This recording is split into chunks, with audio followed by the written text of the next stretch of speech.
Bom dia, queridos alunos. Estamos dando início aqui a mais uma aula de matemática. Hoje a gente vai ver o assunto de raiz quadrada exata de números inteiros e também vamos ver expressões numéricas. Quando a gente fala de raiz quadrada, a gente tem que lembrar que a raiz quadrada nada mais é do que o inverso da potenciação, né? E a gente já tem aqui alguns exemplos para a gente ir trabalhando. Temos aqui raiz quadrada de 36. Qual a raiz quadrada de 36? Vamos imaginar um número que a gente vai multiplicar esse número por ele mesmo, em que a resposta dessa multiplicação vai ser 36. Que número é esse? É o número 6. Se eu pegar 6 e multiplicar por 6, eu vou ter como resposta 36. Então, a raiz quadrada de 36 é igual a 6. Vocês podem observar que 6 vezes 6 é a mesma coisa que 6 elevado ao quadrado. Lembra que eu falei que a raiz quadrada é o inverso da potenciação, né? Professor, vocês podem se perguntar, professor, mas se eu pegar aqui número positivo, né? Se eu pegar menos 6 e multiplicar por menos 6, eu também não vou ter a resposta 36 mais 36? Correto. Mas só que na questão da raiz quadrada de números inteiros, a gente vai trabalhar apenas com uma solução, com a solução única. Aqui você poderia dizer que mais 6 e menos 6 são respostas, né, da raiz quadrada de 36, mas a gente vai trabalhar só com a resposta positiva, né? Então, a resposta, o resultado de uma raiz quadrada de um número inteiro será um número inteiro, a resposta de uma raiz quadrada exata, né, será um número inteiro positivo, ok? Vamos fazer aqui outros exemplos. A gente tem aqui raiz quadrada de 64. Vamos imaginar um número em que eu vou multiplicar ele por ele mesmo, que a resposta vai ser 64. Que número é esse? É o número 8, ok? 8 positivo. Por quê?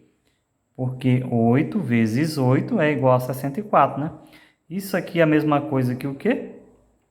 Que 8 elevado ao quadrado, né?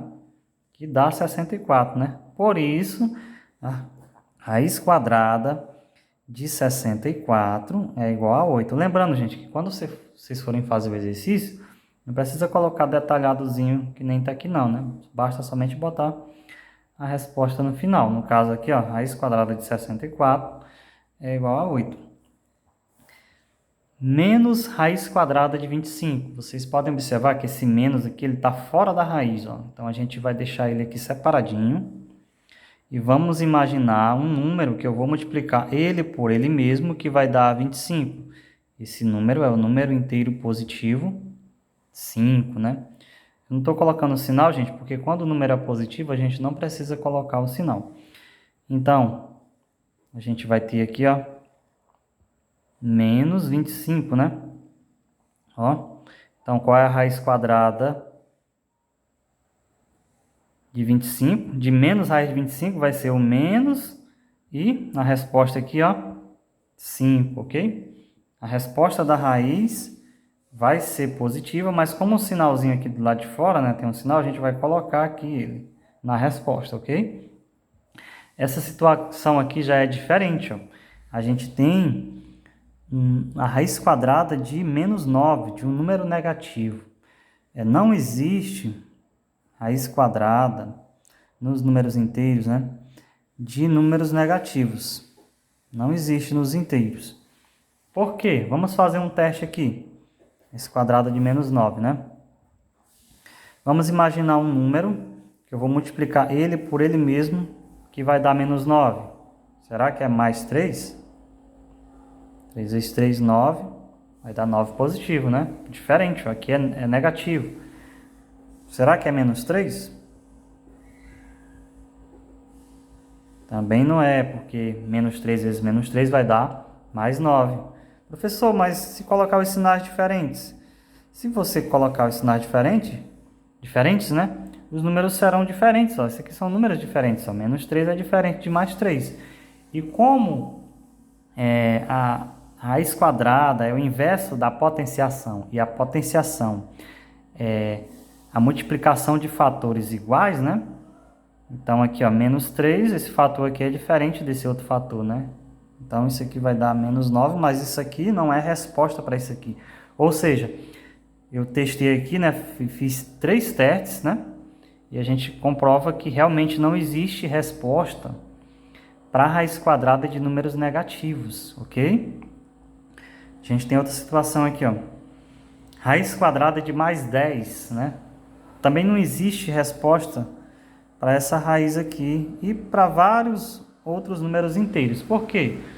Porque a resposta dessa raiz quadrada aqui, se você pegar a sua calculadora, vai ser um número com vírgula, um número decimal, vai dar 3, alguma coisa. A gente sabe que a gente observa que a gente está trabalhando aqui com números inteiros, né? E esses números com vírgulas, números decimais, a gente vai trabalhar nas próximas aulas, que é o conjunto dos números racionais. Ou seja, no conjunto dos números inteiros existem alguns números que não terão raiz quadrada, né? E a raiz de mais 10 é um exemplo desses números, né? Não existe raiz quadrada para mais 10, né? Vamos imaginar aqui 2 vezes 2 vai dar 4, 3 vezes 3 dá 9, 4 vezes 4 já vai dar 16, já passou, né? Então não existe nenhum número inteiro que seja raiz quadrada de mais 10. Vamos fazer mais alguns exemplos aqui. Raiz quadrada de 81 é igual a 9. Por quê? Porque 9 vezes 9, ó, duas vezes, ó, 9 ao quadrado, é igual a 81. Raiz quadrada de 36. Foi a primeira que eu fiz lá, né? É 6. Por quê? Porque 6 vezes 6 é igual a 36. Raiz quadrada de 49 é 7. Por quê? Porque 7 vezes 7 é igual a 49, ok?